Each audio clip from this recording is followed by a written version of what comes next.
All right. So, Leanna and I are going to do this together on our own because we are part of a cool club apparently tonight. So, we're going to do what we always do. I'll go ahead and share my screen. We'll do a moment to arrive, and then we'll go ahead and kick everything off. All right. And, oops, don't want to do that. I want to present. There you go. Perfect. All right. So here we are, making a home wherever you are.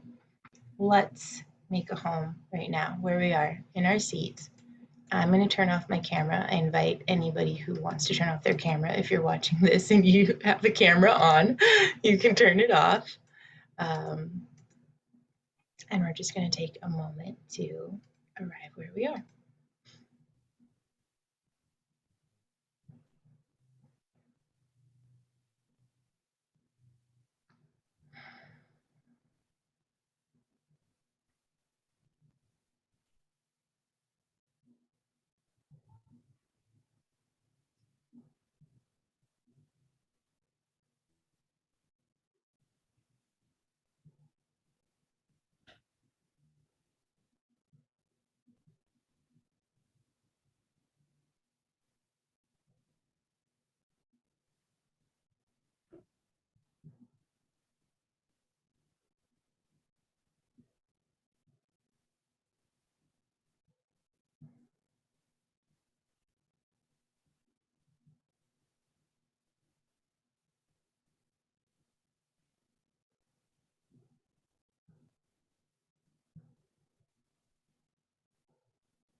All right.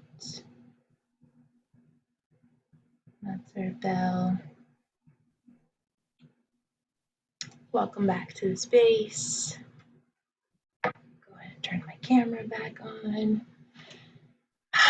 Okay, so we are going to talk tonight about the emotional intelligence that is required to create this feeling of home and the sense of home and being in a space where it's safe, right? Some of the things that we think about as a home, we think of safety, we think of familiarity, we think of trust. So how does that play out when we're in an unfamiliar place? And it can be literally in an unfamiliar place, in a geographical place that's unknown to you, but it can also be in a place that's familiar to you, but feeling different and unattached and untethered, and not quite grounded in your own body. And how can we deal with that feeling? And how can we create a home in our body in that sense? So I am joined, and I say this with no joke, by one of my favorite people who I never talk to. And it sounds really odd to say that, but Leanna came into my life during a really, really, really dark time. It was the first time that I had entered into a space that was really out of character for me. And it was a pretty dark space at that. I don't need to open any Pandora boxes here, but it led me to a spot surrounded by people that I were not good for me. I was making choices that were not good for me, were not safe for me, and it was rippling out to my loved ones, to my children, which was the big eye opener. And so I went to a workshop with Leanna and another woman, and there was a journal, and there was like a lot of creative writing, and we did a lot of outward kind of expressions of who we were and what was true to us. And I carried that with me for 5 years. And it wasn't until I started to do my own personal therapy that I actually went back to it. And so this whole time, this woman who probably did not remember me, because there were a lot of participants there, and she's already like making this huge jump to like halfway across the world and creating this life on her own. And so we were kind of like traveling in this weird way, like together, but super separate, like to the point where neither one of us probably knew that each other existed in that way. And so when I say it's like an honor to have this like come full circle, like that's kind of an understatement. It's more magical. So please, Leanna, so good to have you here. What's up? How are you? Where are you? Thank you so much, Bree. Yeah, thanks. I didn't realize that about the time of the life that you were in, but I definitely remember you. I Oh, remembered you. I remember talking with Natalie, who I co-facilitated the workshop with, and was like, "Wasn't Bree cool? Like, she's cool." Like, yes. you know.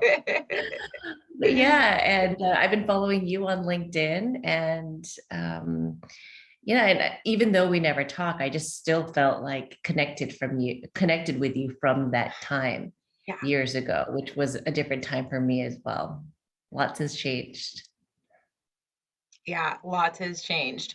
So you guys have had enough time to read all of the things that she's done, and I feel like the biggest part that I've seen her do is go from, and maybe you weren't living in San Francisco, like per se, but living in Bay Area, San Francisco, and making this huge leap from going from like tech to all the way to like Bali. Like, what? How did that happen? If you can share that, so that they have a sense, like we have a sense of like how you and where you are existing right now. Yeah, so I was working in tech, and I was living in San Francisco actually for a while. I was working in tech for 10 years, and I was trying to find my home actually within tech. So I was trying to find a home in HR and recruiting and in sales and in marketing. And I went from role to role, from company to Mhm. company. I even moved to Utah and back, um, and realized that maybe this isn't going to work for me. I tried. Yeah. I put in a huge amount of effort to find my home. And with all of these lateral moves, it seemed like I wasn't actually climbing. It didn't feel like I was on the track that I wanted to be. Yeah. On paper, I was successful, I guess, in a way. I'd reached financial goals that I wanted to reach. And I didn't feel successful though. Mm, So that was an indicator for me that I needed to do something a lot different than just changing roles and changing companies and moving 2 states over. yeah. So that led me to do a lot of soul searching, a lot of self-awareness. And it really kind of broke me out of the shell that I was in the Bay Area, and had me explore lots of things about myself that I didn't know about myself. Mm. Um, I hired a coach and learned all of these different things, and that's kind of what led me to landing in Bali. Wow. That's amazing. There's two things that stand out to me. One is that you said that you still didn't feel successful.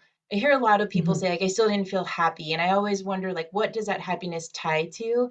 And so I think it's really cool that you actually use the like that distinguished word from happiness. Like it just still didn't feel successful. So I appreciate that. And the Mhm. other thing that stood out to me personally, when you said like this fear of breaking out of the shell and leaving the Bay Area, because for people who aren't from the Bay Area, it's this very weird shell like feeling that like you just don't want to poke your head out, like everything feels like everything so feels like it is going to crumble, like it's super fragile like a shell too, but it also feels like delicate and cool and calm and like totally like unique, and you're just like I don't want to leave this space. And so I'm here wondering, as I'm living in San Francisco and feeling like definitely successful, but wondering like what is that feeling of like belonging, and like Mhm. what does that mean living in the Bay Area, because it's so vast that you can feel like you're part of something and yet feel like you're totally not part of anything at the same time. It's a weird, very weird feeling, but I love the egg and I love the breakthrough. And it really spoke to me personally. So thanks. Mhm. Yeah. Okay. We're going to go on because we could just talk about you and me together. So the roadmap for today, I'm going to briefly go back over that mixed model of emotional intelligence that you guys have all heard at home or wherever you're tuning into from the first webinar that we did all the way in May, which is crazy. And then I'm going to touch on Kaylin Wilson's hierarchy of emotional intelligence. Shout out to Kaylin. I know you're going to check this out at some point. Um, then we're going to kind of very like cool way in an overlay fashion. It's like a parchment paper kind of movement that I just did. We're going to talk about how we make a home wherever we are using that emotional intelligence that we just chatted about. And then we're going to have some questions and reflections, which is going to be largely just the two of us. And then Mhm. we'll close out for the evening. So that's the roadmap. Wonderful. All right. So, mixed model, 5 main emotional intelligence constructs. That's so much words. We talked about self awareness, which was basically where we know that we have these emotions, we know what our weaknesses are, and we're just trying to figure out like how does that impact other people while we're still trying to operate with all of those feelings. So I think I've said this before. It's this idea where we're sitting in the chair and we are getting aggravated by something that somebody's doing. Like, for example, when my kid eats cereal, it's the cutest thing ever, I'm sure. But at this point, 5 years down the road, I'm kind of like, do we have to slurp? Do we have to do that? So I sit in my chair and I can feel that's coming, but I have to know that that part of me is going to cause another something, right? Like I know that me sitting in this chair being like, ooh, child, is going to cause me to have another something. Then that self-regulation or self-management, as I would prefer to call it, because it's really not regulating, it's more of managing, is when we redirect those disruptive emotions and those impulses. And then we're like, okay, what do I do now? And so I'm managing myself. I'm like, okay, I'm getting a little aggravated. I know that I'm going to either have like a very curt reaction to something, I'm going to have a knee jerk reaction. Something's going to be reactive in me because I know when I get frustrated or annoyed, I get reactive. So I manage my emotions in saying that if I know that's going to happen, what then do I need to do next? That's that idea of social skill. So I can either say, hey, Luca, that's a lot of slurping, right? So I can either do that and manage that relationship, which is probably not going to go super far because he's 5. I can manage the relationship then with myself, which is like, all right, you know, you're gonna get frustrated at some point. Why don't you just move, right? Like he can eat. Why don't you just move? You don't need to be here. You're finished eating. Move to a different room. Take a breath. Then there's the empathy that comes in after I've managed that and I've removed myself and I've managed that self relationship with myself. And then I'm like, oh man, poor little guy. He has like tiny teeth. Like 5-year-old teeth are so tiny, and this big old spoon, and the milk, and the cereal, and like the excitement of like eating cereal. It's just got to be a lot, right? So I'm starting to have that empathy where I'm like, oh man, that's got to just be like a lot.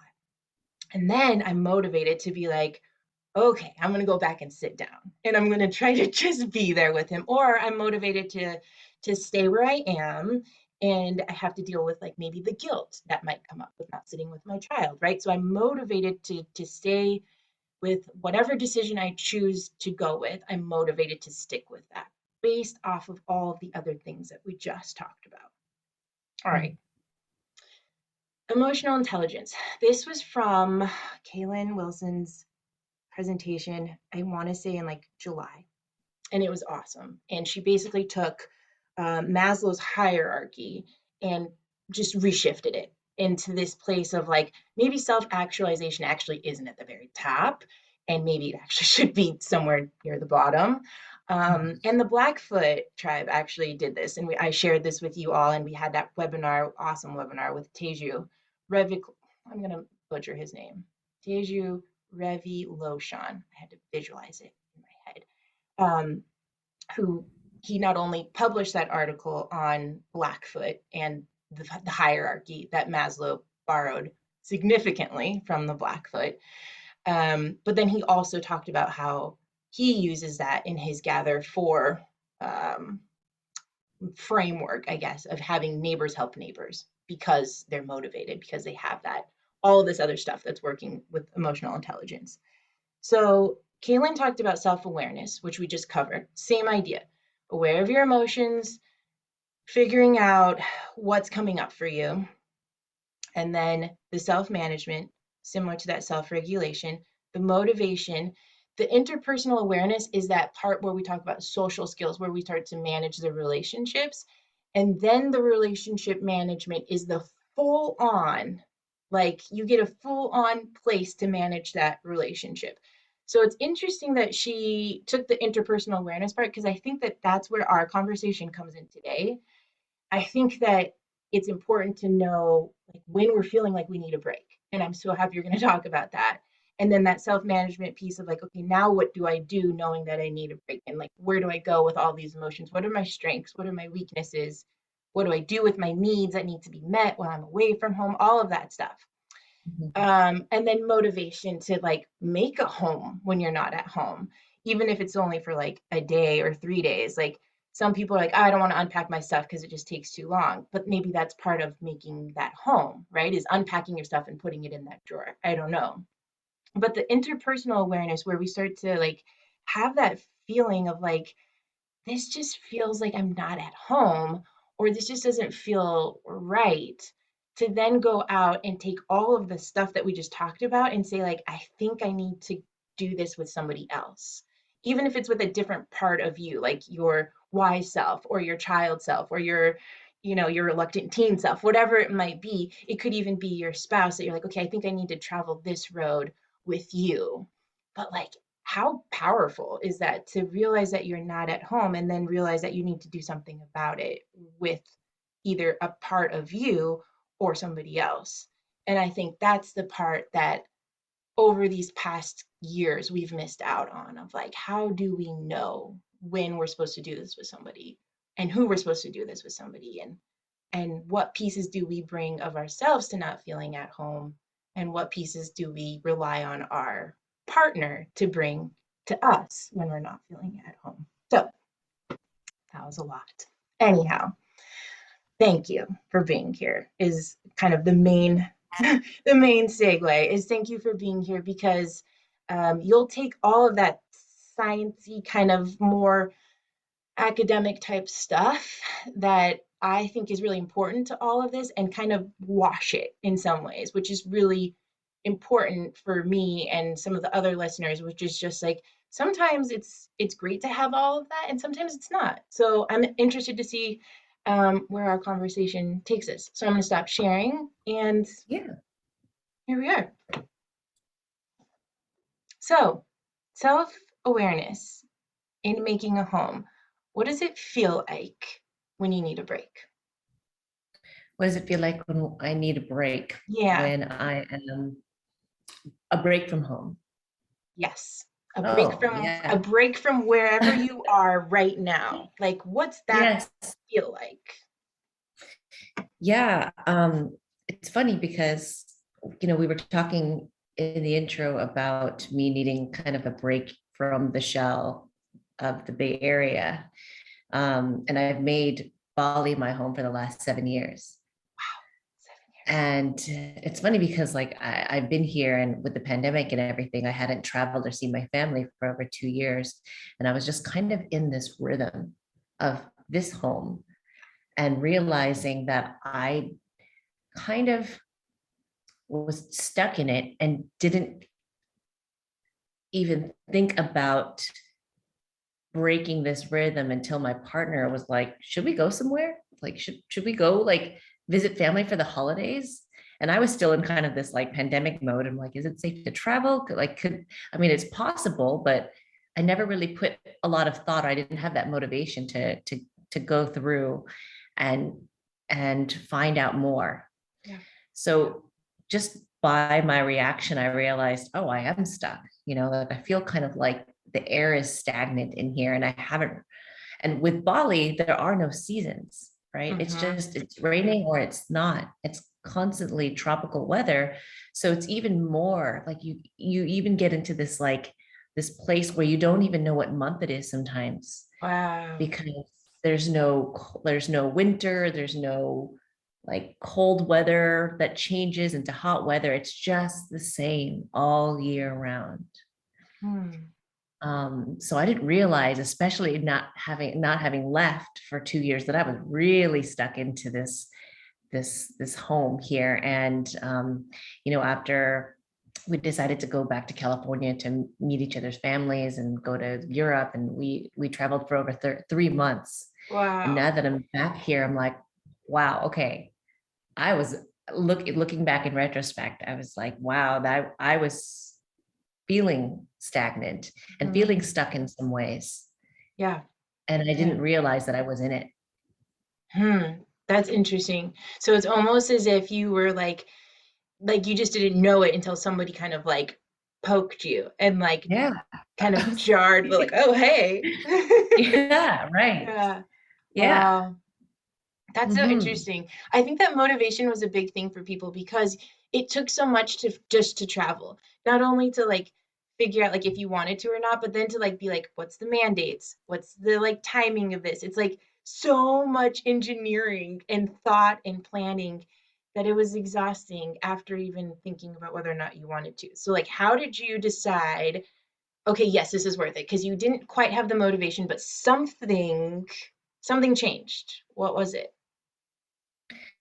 Well, I realized it was just one of those things where I didn't think about it until it was brought into like my environment. It was Mhm. brought into my frame of thought. And I thought, oh, it's been 2 years. My partner and I have been together for a year, but we hadn't met each other's families because we've been here. Yeah, He's from Germany and I'm from the Bay Area. yeah. So he was really motivated to see where I grew up and meet my family. And then the ball just started rolling. It's like, okay, well, he's never experienced an American Thanksgiving before. He's never experienced Filipino food. My family's Filipino. And we've been talking about our small towns because I'm from Newark, which is like 4 square miles. And he's from this town in Germany called Ravensburg, which is, I think, super small. And um, like they have this like little market that's been going every week since the Mhm. 1500s. And I've been hearing Wow. about all of these cool things. So then we just started getting really excited and started making plans. And it ended up being longer than we thought. And we ended up visiting way more places than we had planned. How did that turn out? Oh, well, because when you're kind of in a new relationship, you think everything's going to be great. We could stay at my dad's house in like one tiny room. Like it's fine. Like we could work from there. And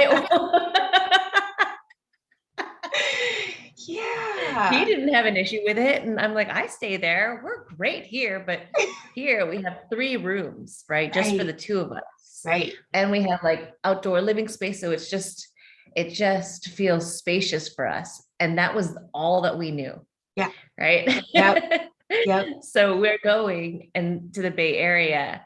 And it's okay because there's different places to work in the house, but then we go to France and we have our little Parisian thing there, which is really fun. But then we get to Germany and we stay at his mom's place, Yeah, which is even like it's just her living there. So um, we have our own little room there too.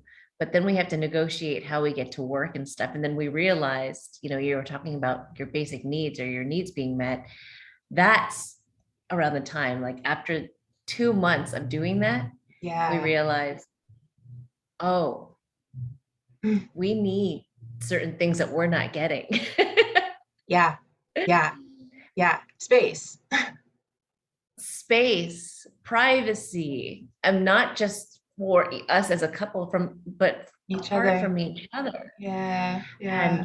And it was I guess challenging for a relationship. It's like that bubble that bursts that like goes from everything is perfect and we can do anything to Mm-hmm. the reality of, oh, like I'm a person and I need this separate from you. And that doesn't mean that I don't love you or I don't want to be in this with you. But Yeah. like that was very like humbling to our relationship. Yeah. So what you're bringing up is that interpersonal relationship that we were just chatting about, which is this idea that like you're super motivated and like you got this like, yes, this is great. This is going to happen. And then you realize, oh, I have needs. Oh, you have needs. oh, our needs are separate. And like, whoa, what do we do with that? Right. And like, Yeah.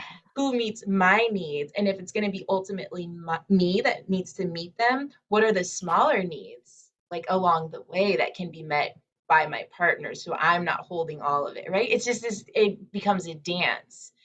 And I think where it comes in really handy to have these like emotional intelligence, which like you already do, but where it comes in handy to have these tools of like meditation, mindfulness, Mhm. journaling, right? Like all these other tools is that emotional intelligence space to be like, I'm not actually okay. Like, I should be. We're having a great time. We're new. Like, we're on an adventure. We're traveling. All of it should be good, but I'm actually not okay. And that's super okay because I have these tools that are going to help me manage my own emotions so that I don't take my stuff and just like projectile it on you so that you end up not having a good time and we end up in this toxic dance versus like this beautiful flow, right? And so what you bring up is real, and I think it happens too like outside of a couple, like when you just join like a new job, for example, right? Like Mm, everything's going really good, and then you decide to take your first like week vacation and like what, and it's like, but I thought we had flexible PTO. Like, oh well, it's flexible as long as you don't have any projects or nobody else is depending on you, which is never, right? And so right. you realize really quickly like the company has needs, but you have needs and they're not aligning. And then you have to have a whole other set of like going back to the beginning of self awareness, self management, motivation, and then you got to do it all over again. And so I think you bring up this really important thing of like, I was not at home because I'm traveling and I tried to make myself feel at home. And even then, like I started to feel not at home. So it's like, whew, it can pile up. This feeling of not feeling at home can just layer. So Mhm. what do you do then after you've realized like, okay, I need a break. Now I've gotten the break and now I need a break from the break, right? Yeah, absolutely. I love what you had brought in talking about the journaling and the meditation. I realized I needed more of that because at home I have my rhythm. I can go to my own space and I don't need to negotiate for it. So that's the first thing that I did. It just um, asking proactively, what does your day look like? What does my day look like? And really trying to fit it in for the both of us. When we could create space, like we would, when we moved to different places, we purposefully rented out 2-bedroom Airbnbs just in case. Smart. And for some of the nights, like we actually spent them apart. And I realized when I woke up, I felt way more resourced, had more energy to where it's like, okay, now we can come back together again. But we still, had dinner and meals and everything. Yeah. Um, and I just, yeah, decided to take my own space and go with my own rhythm and flow and do what I needed in order for me to show up for my clients, for my partner, and just in the world, feeling like my best self. I love this so much because now we're starting to go into this world of empathy. I think a lot of people get empathy and compassion and all of these words a little bit confused. Here's the thing about empathy is exactly what you just said. You have to understand enough what your partner is going through and what you are going through to know that you need to actually take space apart, which is really interesting because it seems like counterintuitive, right? Like you see your partner that's like not doing great, like getting frustrated, missing calls, like really yearning for this privacy and this space and this different feeling, and you're just like, "Well, let me just spend more time with you. Let's just be closer." Right? And you just like, let's talk it out, right? Like we got to figure it out. But you instead emotional intelligence coming in hard, being like, no, this is not what you need. And the important part about a partnership, and this can go with work, with your clients, with your lover, anybody. The important part about a partnership is you have to remember there's two pieces. There is always two pieces. There will always be two pieces. So whether you are coming together and joining, whether you are mindfully coming apart, whatever it is, there's still two pieces. And so those two pieces always need to have their own separate needs and their own separate flow of emotional intelligence that they need to travel. And I think the fact that you recognized it and your partner recognized it, and even though you guys may have recognized it at different parts of the trip, right? Like you guys were still able to say your needs, my needs, not the same needs in that middle circle. So let's just have our own circles for a minute. We can still be a Venn Yep. diagram later, but let's just be our own circles. That's so Yeah. cool. Yeah. And it was crazy because like, we were getting, it was really tough when we weren't getting our needs met and we weren't able to kind of see what was happening. And once we were able to kind of look at like what was happening and why we were experiencing friction with ourselves, with each other, we both weren't having the same level of patience and compassion for each other.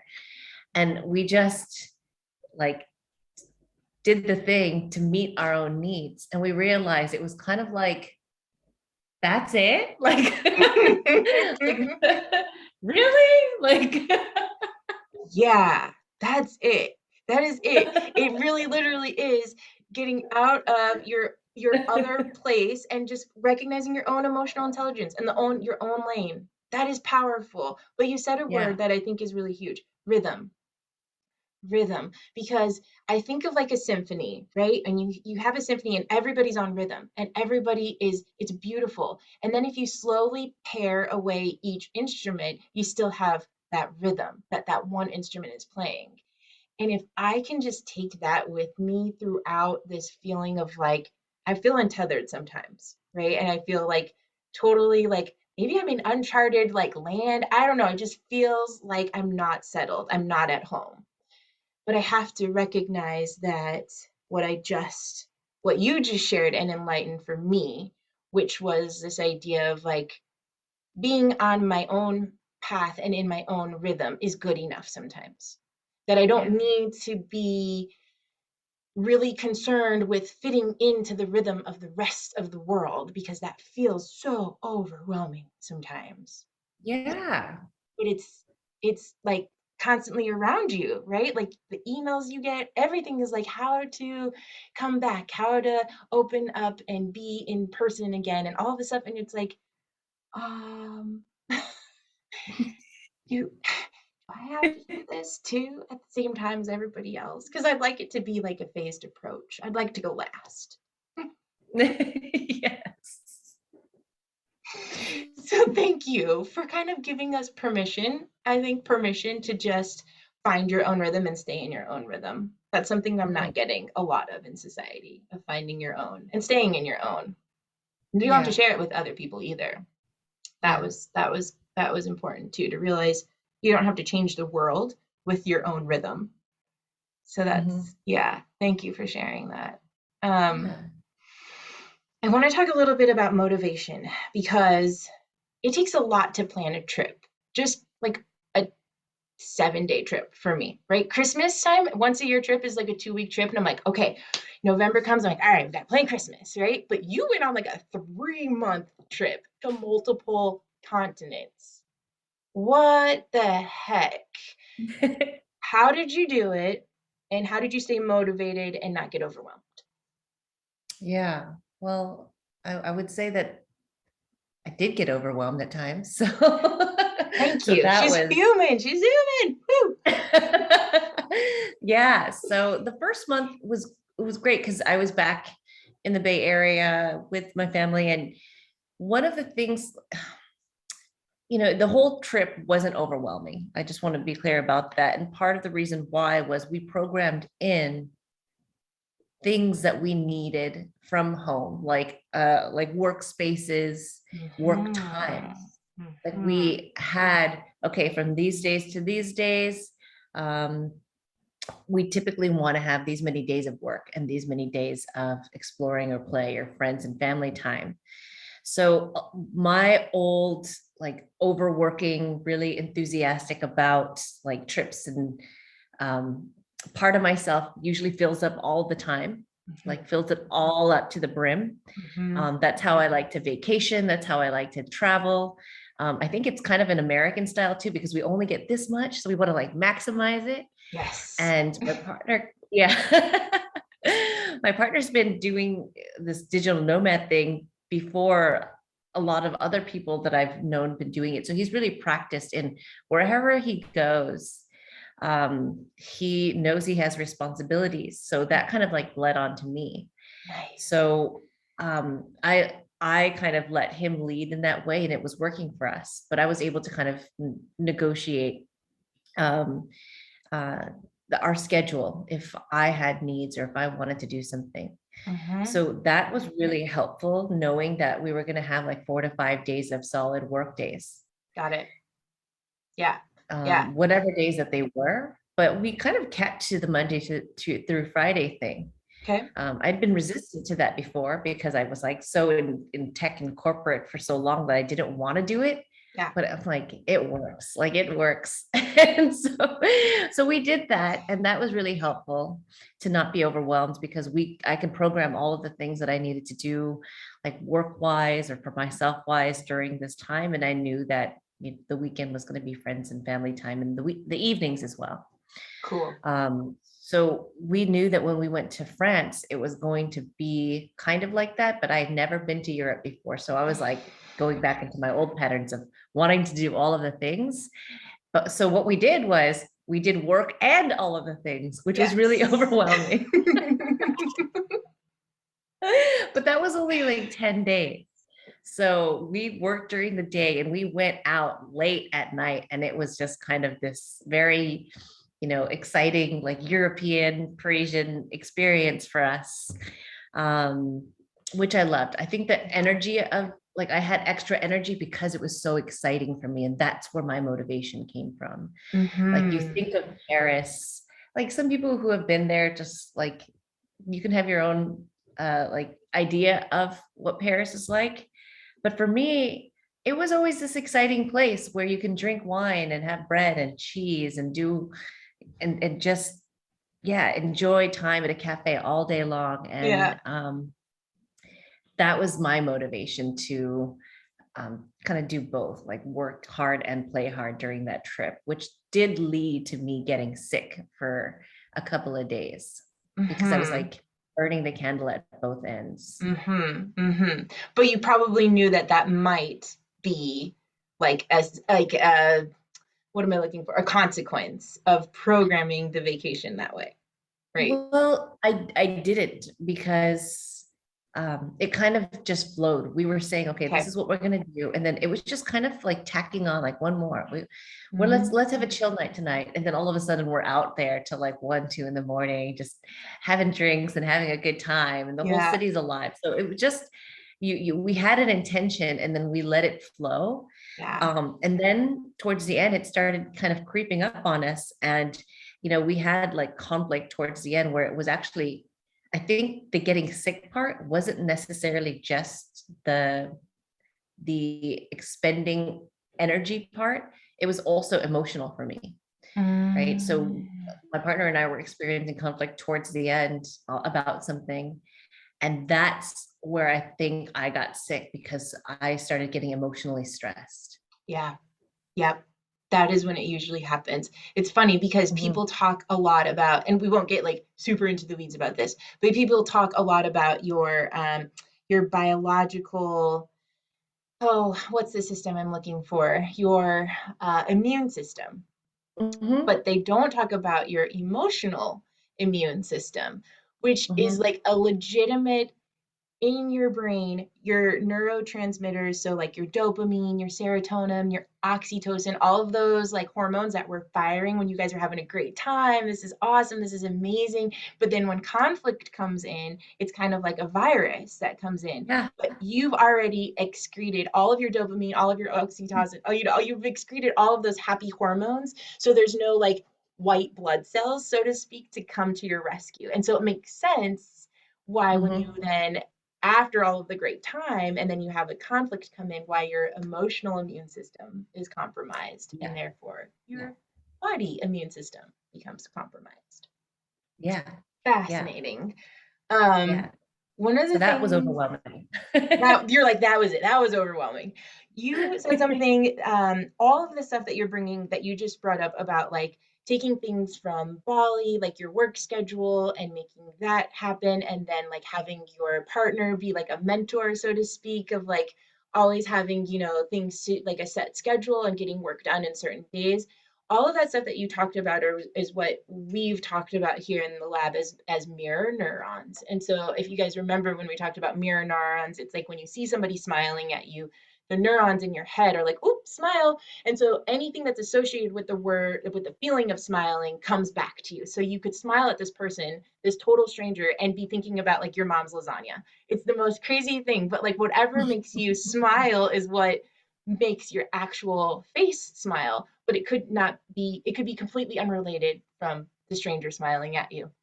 So my point is that if you want to do this home away from home, this digital nomad, if you want to do anything really, if you want to find a new career, if you want to be, like Leanna said, she found a coach who probably your coach had probably traveled some sort of similar experience, maybe not leaving tech and going to Bali, right? But something similar where she had left a comfort zone to find something different, and maybe it worked out, maybe it didn't, but there was that method of exploration and detaching that was similar to what you had gone through. So again, this idea of like seeking out somebody who's done it already and what that does to your neurons. So when I bring it back to like the UX research and design community that we do, and I talk about living in your user's shoes and what that means, and I talk about designing for like an app for blind users, for example, blindfold yourself and get in and out of the back seat of your car. Actually understand what that feels like to get in and out, because those neurons are going to help you in your design process. Go back to the drawing board and say, hey, we need to think about this, this, and this. We need to think about how when we close the door, it should be sensor, right? Because it felt really off. I couldn't feel the handlebar. I didn't know what was what. Whatever, you have these mirror neurons that are now going to start firing when you're in your design sessions and your research sessions, saying like, oh, remember what that felt like. So bringing it back to today's webinar, Leanna used that again, that emotional intelligence of like, I don't exactly know what I'm doing in this space, and it might be very wise of me to look at what other people are doing, and let me take some of the stuff that I know has worked for me at home and let me bring it with me, because that might work. There wasn't this like attachment to it though. I think that that's the key part, is with mirror neurons, they fire together and they wire together, but we have to keep in mind that they can also change, right? And we have to remember that what might we might think might work, we can also leave. And so let's not like be so convicted in what we think is going to work. Let's actually loosen up, bring what we think will work. And if it doesn't work, let's totally be willing and sign a contract with ourselves to throw it out the window. And Mhm. I love that you were like, I don't know what's going to work, but I'm willing to try. And then you knew that in certain spaces that was going to work, and in other spaces it wasn't going to work. Like in a context, right? We knew that in a small space this is going to not work out, right? Because I'm used to like having this open space and it's probably not going to work. And then again, I bring that back to the UX research and design work that we do, and we think about context. We have to think and design for users on different platforms. We have to know that a person on their desktop is going to be using that engagement for 120 seconds versus on our mobile phone, we've got 70 seconds. Like that's twice as much time on a desktop on a mobile phone. So you need to make sure that, again, across different platforms, you're able to either take the things that you once did on the desktop and throw it out, or you're able to take the stuff on the app and put it on the desktop and throw out what doesn't work. So like we design our lives across different platforms is kind of my Mhm. whole take home point, right? So this like building a home is really this idea of like, how do I build context, continuity, some consistency across different platforms. And you like Mhm. exemplified that perfectly, which is so cool. I love how you're tying all of this together. It's awesome, right? It's the design, it's the lifestyle design. Yeah. I'm loving it. This is awesome. This is like so cool. Um, so our last piece then is we talked about motivation and kind of like how to stay motivated, and you said that you got overwhelmed. And I want to talk about like the after the trip, right? Mhm. Because I think that we forget that there's a subspace. There's a drop zone that happens after we go on a vacation. We finish a cool project. We have some sort of great accomplishment. There's been all of this dopamine and serotonin and all of this stuff leading up to it. And then we do the thing, and then there's like this, right? It's like a crash in some ways. So I want to talk about when you came home, you got sick. What happened after you like kind of finished up your vacation? Okay. So, yeah, so the sickness that I was talking about was in the beginning, kind of, or in the middle of the trip. But after we spent more time around Europe, we traveled back to Indonesia and had to do a 7-day quarantine in Jakarta before flying back to Bali.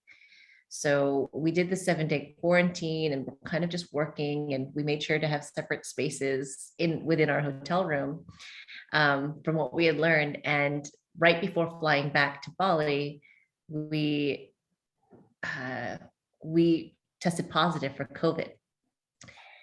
So that was a really surprising event that happened, because we were already ready to go. We're like, we're done being in a hotel quarantine for 7 days, and then we had to, move to a quarantine hotel where everybody was positive.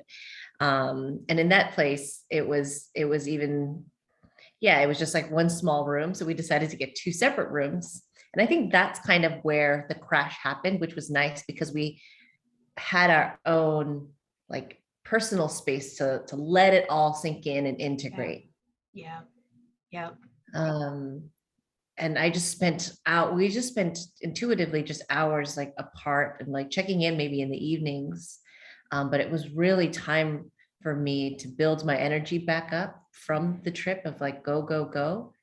And I felt physically stronger. Even remember telling my partner, I said, I feel stronger having all of this time to myself. Hmm. How did that resonate with him? What did he say? Like, what was his response? He said, good.